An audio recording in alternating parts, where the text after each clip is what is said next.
Building blocks, that is this segment. Favorite DFS plays at the following positions. Those little finger guns, little Shooter McGavin action there, Kenny Ducey. Who are you building around at guard, dude?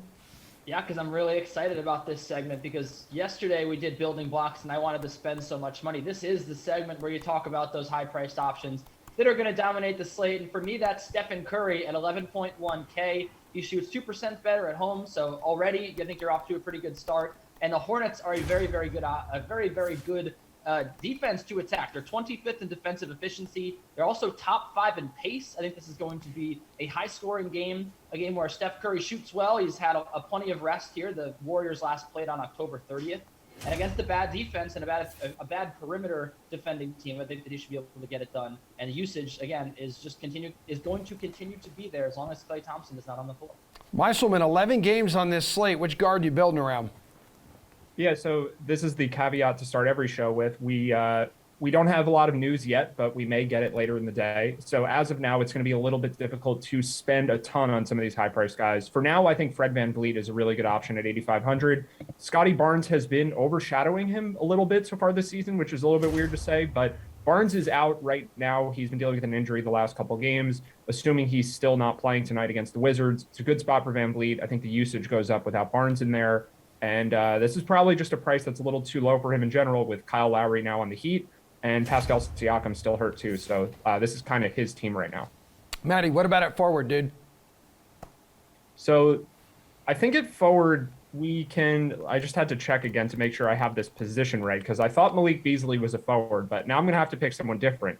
I'm going to go with Kevin Durant. I still think that James Harden may be having a little bit of a difficult time adjusting to these rule changes. I'm not sure if that's the total reason to buy into this, but I am just basically giving the opposite pick of what I just said there, where let's assume that we do get some news later in the day. Durant is really expensive, and I think he has the upside that some other players just don't have. The Hawks matchup may not seem very appealing. The price tag at 10,800 may not seem appealing. So this is a little bit different of an angle, but from a contrarian perspective, I just don't think a lot of people are going to pay up for Kevin Durant today. I think that Luka Doncic, Steph Curry, probably more popular players, so I like Durant. Young Kenneth, what about you? Yeah, I'm going to pay up for Paul George here at 10.9K. He's got back-to-back 60 fantasy point games, and the matchup here for the Clippers, pretty good. The Timberwolves, 25th in defensive efficiency. I know I just said that about the Hornets, so clearly I'm lying about one of those teams, but you can trust me that they're both in the bottom 7. And both of these teams are in the top 8 in pace as well. When you want to talk about a guy who is the guy for his team, there's still no Marcus Morris and Serge Ibaka for the Clippers. The usage for Paul George has been absolutely insane. 42.6% against Portland over the weekend was just bonkers. This guy's getting a lot of the basketball. He's shooting a ton, and he should match up here against Anthony Edwards, who is sort of a suspect defender in his early career, very talented on the offensive end, still trying to work on his defense. I think Paul George takes a lot of shots here. Against a weak Timberwolves defense, he gets it done. Kenny, who's your building block at the 5? Big, beefy dude who plays center. Yeah, it's got to be Domantas Sabonis here at 10.1K. I know that I actually do like the Knicks in this game, but Sabonis should have an easy go of it inside. You look at the Knicks' interior defense inside of 10 feet. They've actually allowed 0.8% more on the field goal looks inside of 10 feet over their last 2 games, and they carry a 115 defensive efficiency or worse in those last 2 games as well. So the interior for the Knicks is broken down a little bit. The rebounding rate is down, and Taj Gibson is questionable for this game, along with Nerlens Noel, who's been questionable for most of the year. That could really hurt the Knicks' interior defense. I think Sabonis is able to operate down low and score a bunch. I like him at forward. I like him at center. I like a lot of high-priced options here. But if I got to pick one guy to spend up on, I think it's Sabonis. Matt?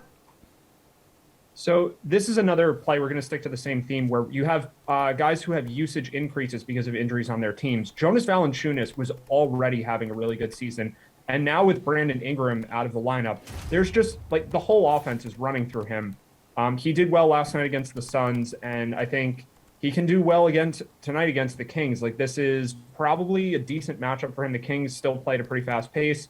And this really, I think, is just when players are out, you see most people look to their backups, and that does make a lot of sense. But other players in the starting lineup benefit too when there's high-volume shooters not playing. So I think Valanciunas is in that situation. Matt, if anyone watching is brave enough to build around a value play, who are you going to go with? So I think as of now, Beasley is that guy. D'Angelo Russell is hurt. So Minnesota, there's just a lot that opens up there. But Russell, he may not be that great of a player at this point in his career, but he is someone who shoots a ton. So Beasley's cheap. He's probably the direct beneficiary there. I'm sure he'll be popular. I think that this is going to be a pretty obvious play for most people. But again, this is early in the day, so who knows what happens. The NBA has been pretty weird so far this season. As of now, though, I think he is the obvious cheap guy to go with. Kenny. Yeah, I'm going to go with Svi Mykhailiuk. I know that, Matt talked about the way that the Raptors are currently hurting in the injury department. No Scotty Barnes or Yuta Watanabe or Pascal Siakam still. Look, I mean, someone's got to shoot the ball here, right? Mykhailiuk got a ton of minutes here against the Knicks, 35 minutes, got plenty of shots up as well. I think that he is pretty talented on the offensive end. When he at least gets the ball, he can shoot. $3,700 here in a decent matchup against, another foe here. I think that he can certainly be a guy that I want to build around on the value department because there's not a lot of injury news right now, but the injury news we do have is that the Raptors are currently just a walking crutch. So I like Mykhailiuk.